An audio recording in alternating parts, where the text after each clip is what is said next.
बिस्मिल्लाहिर्रहमानिर्रहीम। नाज़रीन अस्सलाम वालेकुम, खुश आमदीद कहते हैं आपको अपने YouTube channel the visible fact में। नाज़रीन, आप लोगों ने वो कहावत सुनी होगी कि उल्टा चोर कोतवाल को डांटे।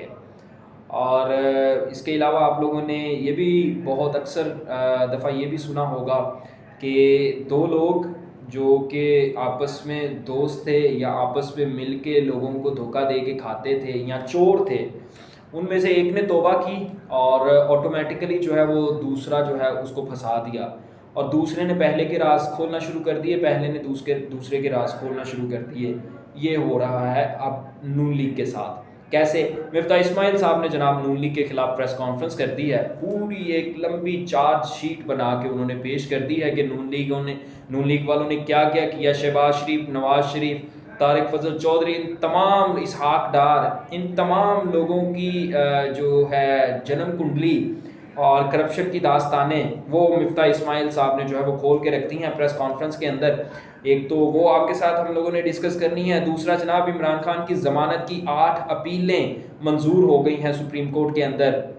बड़ी पेशरफ्त है पीटीआई की, जो अदालतों के अंदर पैरवी है अपने केसेस की, और जो कानूनी पैरवी कर रहे हैं, कानूनी रास्ता इख्तियार किया है पीटीआई ने अब दोबारा अपनी पॉलिसी पर नज़रसानी करते हुए, उस हवाले से एक बड़ी पेशरफ्त है। ये भी आपके साथ हम लोग डिस्कस करेंगे। पहले आपको मिफ्ता इस्माइल के हवाले से बताते हैं।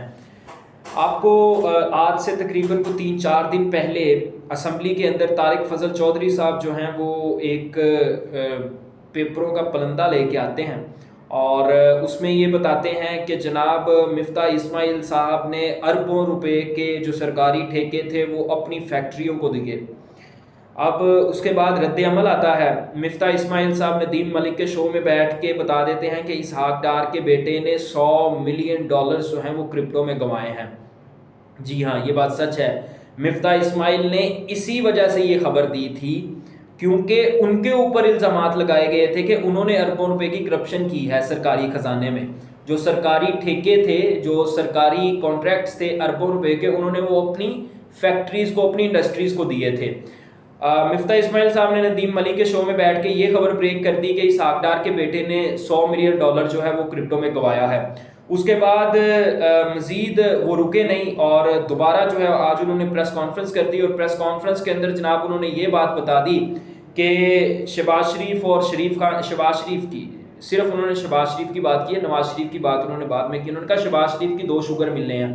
अब ये बताएं कि किसके कहने पर जो शुगर मिल का स्कैंडल आया है उसमें सबसे ज़्यादा फ़ायदा किसको हुआ, या जो शुगर है उसको एक्सपोर्ट करने की इजाज़त किसने दी थी?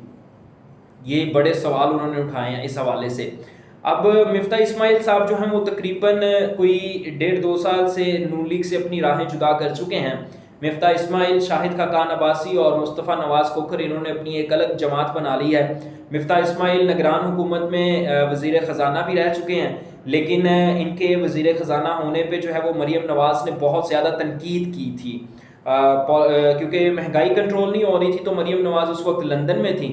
मरीम नवाज़ ने इनके ऊपर तनकीद की, जिसके बाद इनको वजारत ख़जाना से जो है वो हटा दिया गया और इसहाक डार साहब की खिदमात जो हैं वो ली गई। लेकिन इसहाक डार साहब के बाद भी जब ये दोबारा हुकूमत बनी 2024 के इलेक्शन के बाद, तो उसके बाद जो है वो एक ताकतवर हलकों की जानिब से नाम सामने आया और कहा गया कि जी ये हमारा अपना बंदा है। औरंगज़ेब साहब को जो है वो वज़ीर ख़जाना बना दिया गया, इसहाक डार को जो है वो नायब वज़ीर आज़म बना दिया गया और वज़ीर ख़ारजा बना दिया गया।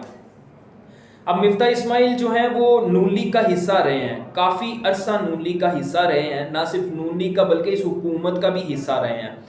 तो उन्होंने जो इल्ज़ामात आयद किए हैं, इससे पहले भी वो अक्सर टॉक शोज़ के अंदर जो है वो बैठ के नून लीग की पॉलिसीज़ के ऊपर और टैक्सेस के ऊपर जो है वो बात कर रहे थे। उन्होंने पहले 1-2 मरतबा ये भी बात की है कि अवाम के पैसों से जो है वो जनाब ये सरकारी दौरे किए जाते हैं और जो पार्लियामेंट हाउस में प्रेसिडेंट स्वीट्स बन रहे हैं, यानी कि लग्जरी घर बन रहे हैं, अपार्टमेंट्स बन रहे हैं पार्लियामेंटेरियंस और उनकी फैमिलीज़ के लिए, वो भी अवाम के पैसों से ही बनाए जा रहे हैं।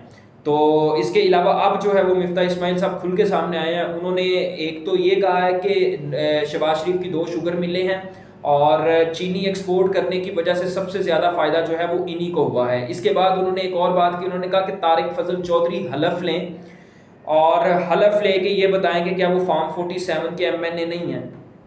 یعنی اب مفتاح اسماعیل صاحب نون لیگ کے تھے اور نون لیگ مفتاح اسماعیل صاحب کی تھی، اب دونوں الگ ہو گئے ہیں تو دونوں ایک دوسرے کی دھوتیاں کھول رہے ہیں، یہی ہو رہا ہے۔ اب آپ دیکھ لیں کہ مفتاح اسماعیل صاحب جو ہیں وہ انہوں نے پہلے اسحاق ڈار کے بیٹے کی بات بتائی کہ جی انہوں نے $100 ملین جو ہے وہ کرپٹو میں گوائے، اور اب جو ہے وہ شہباز شریف کی شوگر ملوں کی بات بتا دی کہ یہ شوگر ملوں کو دینے کے لیے، فائدہ پہنچانے کے لیے جو ہے وہ یہ سبسڈی دی جا رہی ہے، جو چینی ہے وہ ایکسپورٹ کی جا رہی ہے۔ تو یہ تو مطلب مفتاح اسماعیل صاحب جو ہیں، کیونکہ یہ مفتاح اسماعیل صاحب بولنے پہ مجبور ہوئے ہیں، طارق فضل چودھری نے مفتاح اسماعیل کو بولنے پہ مجبور کیا ہے۔ جو انہوں نے کہا نا جی اربوں روپے کا اسکینڈل تھا، اربوں روپے کے یہ ٹینڈرز تھے، یہ کانٹریکٹس تھے جو مفتاح اسماعیل نے وزارت خزانہ کا وزیر ہوتے ہوئے اپنی انڈسٹریز کو دیے۔ اس کے بعد پھر مفتاح اسماعیل صاحب جو ہیں وہ بولنے پہ مجبور ہو گئے اور اب انہوں نے جناب نون لیگ کا سارا کچا چٹھا جو ہے وہ کھول کے سامنے رکھ دیا ہے۔ اس کے علاوہ جناب عمران خان کی 8 اپیلیں جو ہیں وہ سپریم کورٹ میں سماعت کے لیے مقرر ہو گئی ہیں۔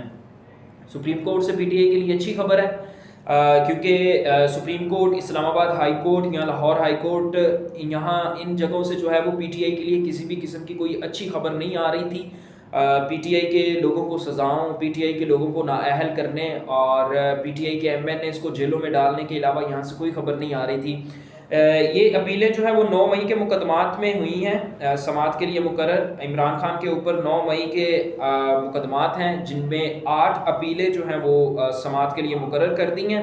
ان اپیلوں کو منگل والے دن جو ہے وہ جسٹس یحییٰ آفریدی سمیت 2 رکنی بینچ جو ہے وہ ان اپیلوں کی سماعت کرے گا اور دیکھے گا کہ اگر عمران خان کی اپیلیں جو ہیں وہ میرٹ پہ ہوئیں تو عمران خان کو رہا کر دیا جائے گا۔ یہ بات تو میں نے ازراہ مذاق کی ہے کہ یہ دیکھا جائے گا کہ اگر اپیلوں کے اوپر جو ہے وہ طاقتور حلقوں کی جانب سے کوئی سٹیمپ آتی ہے یا یہ بات آتی ہے کہ عمران خان کو رہا کر دیا جائے تو یقینی طور پر پھر اپیلیں جو ہیں ان کو منظور کیا جائے گا اور عمران خان کو رہا کر دیا جائے گا۔ لیکن آج کا جو پاکستان کا انصاف ہے، جو عدل ہے، وہ ایک ہی بات کرتا ہے اور وہ بات یہ ہے کہ یہاں پاکستان میں کوئی انصاف نہیں ہے، کسی قسم کا کوئی عدل نہیں ہے۔ تمام لوگ جو کہ اس وقت پی ٹی آئی میں ہیں ان کے اوپر اس ملک میں یوں کہہ لیں کہ عذاب آیا ہوا ہے اور ظلم ہو رہا ہے، ظلم کی داستانیں رقم ہو رہی ہیں، ہر جگہ پر لوگوں کو نااہل کیا جا رہا ہے، لوگوں کو 10-10 سال کی سزائیں سنائی جا رہی ہیں۔ وہ لوگ جو 9 مئی والے دن مطلب شہروں میں ہی نہیں تھے، جو پاکستان میں بھی نہیں تھے، ان لوگوں کو بھی سزائیں ہو رہی ہیں کہ آپ نے 9 مئی کی پلاننگ کی تھی۔